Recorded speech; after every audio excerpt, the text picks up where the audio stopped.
Hello everyone! So welcome sa ating channel na Fame Faith. Matagal na ako hindi nakapag-share ng Word ni God. And ngayon ay sisikapin natin na makapag-Tagalog at isi-share ko sa inyo kung ano yung salvation, bakit kailangan natin ng salvation, paano ba para hindi mawala sa salvation. Maraming mga verses, ilalagay ko lang dyan sa screen, pero parang isa-summary lang natin siya. So hindi siya masyadong mahaba. So, let's go and let's get started. Ano nga ba yung salvation or sa Bisaya, kaluwasan? Sa Tagalog, Taglish lang tayo dito no kasi mahirap talaga. Pero by God's grace, sisikapin natin ito. So, ang salvation, kukuha lang ako ng isang verse sa 1 John 5:11-12. Ang sinabi dito is, "And this is the testimony God has given us eternal life, and this life is in His Son. He who has the Son has life. He who does not have the Son of God does not have life." Throughout the Bible, kapag tinitingnan natin ito, ang pinag-usapan dito na Son, Son, the only begotten Son of God is si Jesus Christ. That if we believe in Him, if we receive Him as our Lord and Savior sa ating mga buhay-buhay, magkakaroon tayo ng salvation. Marami pang mga verses, again, ilalagay ko siya dyan. And, yun yung salvation. So, kapag wala si Jesus Christ, kapag wala ang Son of God sa buhay mo, sa buhay ko, so walang salvation.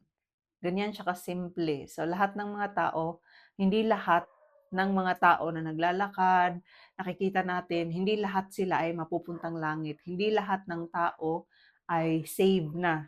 Okay? Dahil ang salvation ay makukuha natin kay Jesus Christ at hindi siya sa pilitan. It is free will.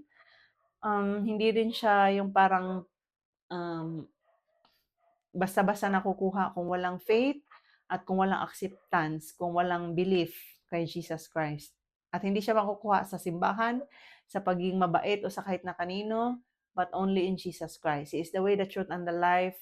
Hindi ko na review itong ibang mga verses dito, pero 1 John 2:12, 1 John 5:11-12 yung binasa natin, 1 Corinthians 3:16, Romans 5:1, 1 Peter 1:3 and 4, tapos 1 Thessalonians 4:15 and 17, Philippians 3:20-21. So, pwedeng itong mga verses na ito ay isa-isahin natin next time, or kapag meron kayong mga questions, i-comment nyo lang dyan.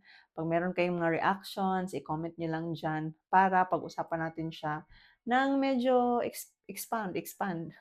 Kasi itong isi-share ko is parang general siya at naka-outline siya. So, bakit kailangan natin ng salvation? Um, Merong dalawang verse, Romans 3:23 at saka yung pinadayag 21:8. So, ang sinasabi dito sa Romans 3:23, "For all have sinned and fall short of the glory of God." Sa 21 naman, verse 8, babasahin ko na lang, dalawa lang naman sila. "But the cowardly, the unbelieving, the vile, the murderers, the sexually immoral, those who practice magic arts, the idolaters, and all liars, their place will be in the fiery lake of burning sulfur. This is the second death." Kailangan natin ng salvation dahil tayo ay makasalanan, tayo ay madumi, tayo ay mga